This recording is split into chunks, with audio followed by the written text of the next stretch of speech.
En Bourgogne, tout le monde connaît la vache charolaise. Réputée pour sa qualité, elle représente une grande partie de l'élevage en région. Mais connaissez-vous le mouton charolais? Originaire, tout comme sa cousine la vache de Charolles, cette race de mouton fut créée dans les années 1960. C'est une race bouchère qui a subi plusieurs améliorations. Il a commencé avec une importation de moutons britanniques du Lancaster. Puis après, quelques années plus tard, ils ont réintroduit du Soudoun, toujours pour améliorer la conformation bouchère. Et après, ça s'est travaillé en race pure autour des années 1970 qu'ils ont créé la race mouton charolais. Et ils ont continué d'enrichir cette race, quoi. Les spécificités de la race, c'est surtout les aptitudes bouchères. C'est une race qui est très rustique, qui est très bien adaptée dans la région Bourgogne. Elle a des bons aplombs, une facilité de s'adapter au pâturage. Elle valorise très bien l'herbe, ce qui permet d'avoir des agneaux qui ont une croissance dès que le printemps démarre et que l'herbe est fraîche. Les spécificités du charolais, disons que la sélection elle est orientée vers des animaux qui ont une tête assez rosée, un petit peu même violette comme ça.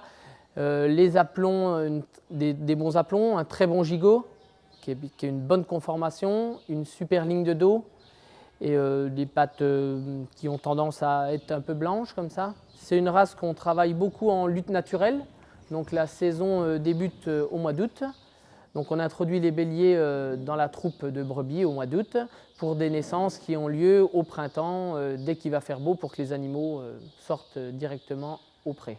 Le mouton charolais, tout comme la vache charolaise, est l'une des races qui a le meilleur rendement en viande par rapport au poids carcasse. Rarement mentionné sur l'étiquette du produit vendu, le mouton charolais est pour les amateurs reconnaissable à son gigot rebondi. Le mouton charolais est représenté par l'OS Mouton Charolais, ce qui est l'organisme de sélection.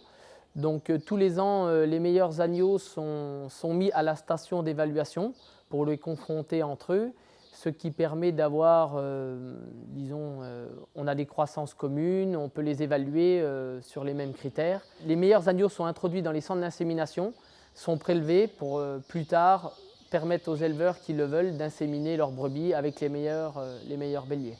On utilise surtout le mouton charolais, nous c'est en race pure pour la sélection, mais il est beaucoup utilisé pour le croisement avec des races locales, surtout pour améliorer la conformation bouchère des autres races qui en ont moins, quoi. Le mouton charolais est bien représenté à l'étranger.